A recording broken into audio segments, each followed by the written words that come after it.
Une petite vidéo là pour montrer la suite après les dégâts de sanglier, enfin les dégâts. Le passage des sangliers au final. Je comptais ressemer.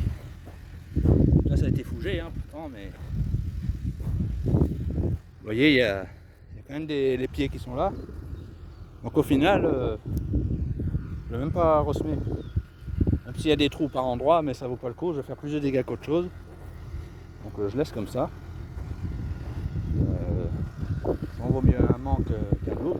Où il y a plus d'espace, le maïs compensera un petit peu et puis sur le global de la parcelle ça se verra même pas, je suis sûr.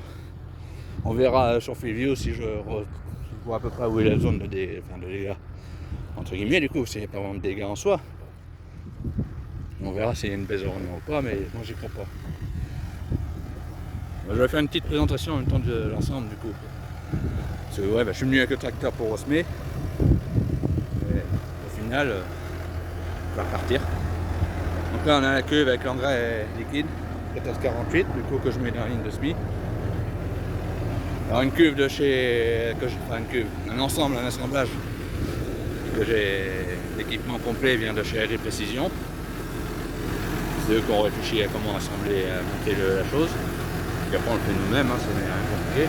Donc une cuve, une pompe électrique, et une régulation des PAE. Voilà, tout simple, rien de compliqué. Un jeu de masse 250 kg à peu près qu'on a mis en plus avec mon père, ça c'est mon père qui me l'a fait. On fait d'autres choses, il s'est occupé un petit peu. Voilà, pour faire un petit peu de poids. Le jumelage intégral, ça qui a été très utile cette année. Passer dans des conditions, dans des coins de parcelles un peu compliqués où je sais que j'aurais foncé sans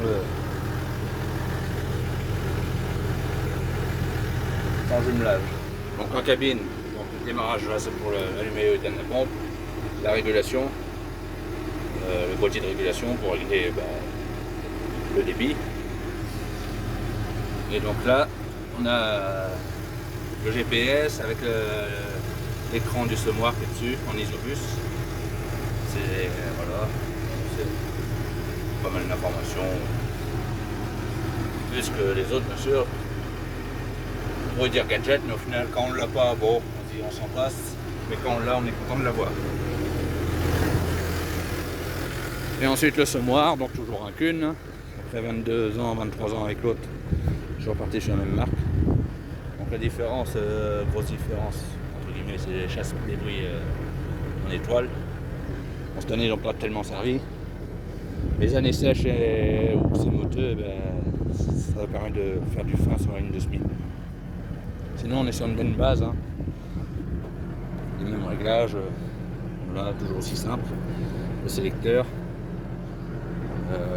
Moi j'ai apporté donc ma petite languette d'heure appui là ici, et qui permet, je sais pas si vous voyez la bulle, ici là, voilà, pour apporter l'engrais liquide dans le sillon en double filet de chaque côté de la graine, ça ne met pas dessus la graine. Et puis les étoiles pour refermer le sillon correctement. Voilà. Alors vous dites ça botte. Alors oui ça colle un peu mais ça se débotte au fur et à mesure du travail. Donc c'est toujours bien appuyé malgré tout. Même si ça colle. Ça arrive à faire son boulot toujours. La grosse différence, ce sont les micro-granulateurs qui ont complètement changé. Voilà. C'est contrairement à l'autre. Chaque rang, on peut accéder à chaque rang pour bien nettoyer avec le doseur. Voilà, c'est bien plus facile que les anciens. Bien sûr en entraînement électrique, avec la coupure automatique, en par an mais complète. Mais bon, ça s'éteint tout seul quand même.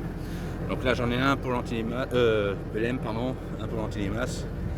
Donc le BLM, l'insecticide, moi je dis BLM mais c'est parce que j'utilise ça. Et tout ce qui est micro. Ça peut être du micro starter engrais si on veut mettre, mais tout. Celui-là, il met dans le rang, l'autre, il met sur le rang. Donc dans le rang, hop, ça passe ici avec déflecteur sur le rang. Et l'autre, l'antilimace, c'est ici. Voilà. Après, on va sur la même base, toujours sélecteur. Voilà. C'est simple à régler. La grosse différence, c'est l'entraînement électrique avec son moteur électrique qui est ici. Voilà, ce qui permet de faire de la modulation et coupure de rang. Voilà, en 8 rangs, coupure de rang pour moi c'était obligatoire. Déjà en 6 rangs on fait pas mal de doublons, alors en 8 rangs moi j'ai dit là, il fallait la coupure des rangs. Voilà. Avec le tracteur que j'ai reprogrammé, hein, j'ai mis 20, enfin j'ai mis, c'est Optimus S qui est venu faire, et il y a 26 chevaux de plus, voilà. Et ça l'a beaucoup aidé. Allez, je vous dis à la prochaine.